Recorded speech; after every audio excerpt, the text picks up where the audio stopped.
Levi snuggled deep under his covers, the moonlight painting silver stripes across his bedroom floor. His eyelids were heavy, ready for sleep, but outside, a strange sound pricked his ears. It wasn't the usual creak of the old house.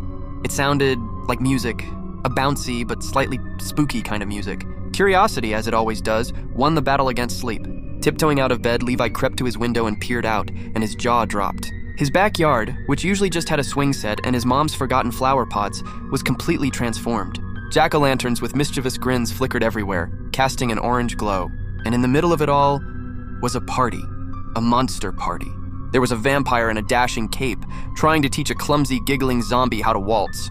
A family of ghosts, shimmering like see-through curtains, floated in a circle, playing a game of tag. A werewolf with surprisingly fluffy fur was tending to a barbecue, flipping what looked like moon cheese burgers? Levi couldn't believe his eyes. This was better than any trick-or-treating adventure. Without a second thought, he pulled on his slippers, snuck down the stairs, and slipped out the back door. The air tingled with magic and the scent of cinnamon and pumpkin spice. At first, he just watched from the shadows of the old oak tree, his heart thumping like a drum. But then, a tiny mummy, no bigger than his teddy bear, tripped over its own wrappings and landed in a heap right at his feet. Levi instinctively reached down and helped the little guy up, carefully rewrapping a loose bit of cloth. The little mummy looked up with big, grateful, glowing yellow eyes. Suddenly, all the music stopped. Every monster turned to look at him. A hush fell over the yard. The vampire raised an eyebrow. The werewolf let out a low, soft growl. Levi froze. Had he been caught? Was he in trouble? But then the vampire smiled, showing off his not-so-scary fangs. "Well, well, it seems we have a guest of honor," he boomed.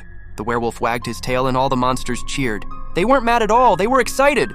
They pulled him into the party, handing him a cup of bubbling green punch that fizzed on his tongue.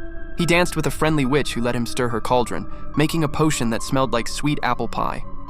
He even played fetch with the werewolf using a squeaky bone. It was the most amazing, most magical, most wonderful Halloween party ever. As the first hint of dawn painted the sky pink, the monsters began to say their goodbyes. The vampire gave Levi a polite bow. The little mummy gave his leg a hug. And just like that, with a final friendly wave, they all vanished, leaving the backyard quiet and still, as if nothing had happened. Levi tiptoed back to his room, his head full of music and magic. He crawled into bed, a huge smile on his face. He knew no one would believe him.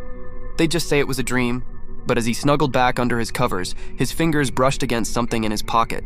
He pulled it out. It was a small, smooth, glowing stone, a gift from the ghosts. It pulsed with a gentle, warm light, a secret reminder of his magical Halloween adventure. And as he finally drifted off to sleep, he knew this was one spooky bedtime story he would never, ever forget.